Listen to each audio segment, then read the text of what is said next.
शकील साहब अपने दोस्त के साथ रेस्टोरेंट पहुंचे और वो अपनी पुरानी बातों को याद कर रहे थे। अचानक इनके दोस्त की नज़र सामने मेज़ पर पड़ी तो इनका चेहरा गुस्से से तिलमिला उठे। दोस्त ने बड़े कड़वे लहजे में शकील साहब से कहा, शकील साहब ज़रा देखें आजकल के बच्चों को क्या हो गया है।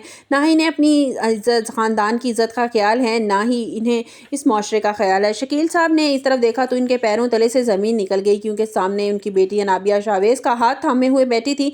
इनके दोस्त ने तंज़िया कहा कि पता नहीं कैसे माँ बाप हैं जिन्होंने इनकी ऐसी तरबियत की है और खुला रेस्टोरेंट में एक दूसरे का हाथ पकड़े बैठे हैं, इन्हें जरा भी शर्म नहीं आती। शकील साहब को ऐसे लगा जैसे किसी ने भरी महफिल में उनकी पगड़ी उछाल दी हो।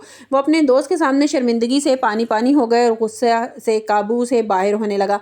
और इसी वक्त मेज से उठे और शावेज़ और अनाबिया के पास पहुंच गए। शकील साहब को अचानक सामने देखकर अनाबिया के होश उड़ गए और अनाबिया का रंग पीला पड़ गया। शकील साहब ने शावेज़ को जोर से पीछे धक्का दिया और अनाबिया का बाजू पकड़कर जबरदस्ती खींचते हुए ले गए। इनका दिल में गुस्सा था।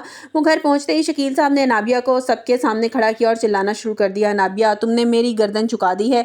मैं अपने दोस्त को क्या जवाब देता कि ये मेरी बेटी है जिसकी तरबियत पर तुम उंगली उठा रहे हो। शकील साहब ने गुस्से से कहा कि शावेज़ मरियम का शौहर है, ये शादीशुदा है, तुम्हें ज़रा भी लिहाज नहीं है कि तुम शादीशुदा मर्द के साथ रंगरलियां मना रही हो। अनाबिया जो पहले ही अपनी जिद में अंधी हो चुकी थी, इसने पछतावे के बजाय उल्टा अपने बाप को ही बातें सुनाना शुरू कर दी। इसने कहा कि बाबा, शावेज़ मुझसे प्यार करता है और मरियम से ज़बरदस्ती इसकी ज़िंदगी में लाई गई है, और अगर मैं इसके साथ बैठ गई तो इसमें कौन सा गुनाह हो गया। शकील साहब का पारा हाई हो गया।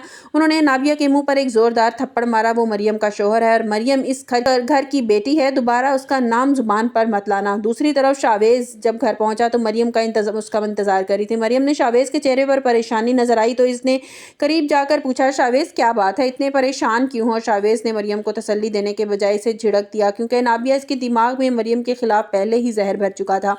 शावेज़ ने जब मरियम से कहा कि तुम मेरे सामने मत आया करो, तुम्हारी शक्ल देखकर मेरा मूड ख़राब हो जाता है, पता नहीं मम्मा ने तुम्हें क्यों मेरे साथ निकाह करवा दिया है। मरियम खामोशी से अपने आंसू पहुंचकर वहां से चली जाती है और शावेज़ अभी रेस्टोरेंट में अनाबिया के साथ तमाशा करके आया था।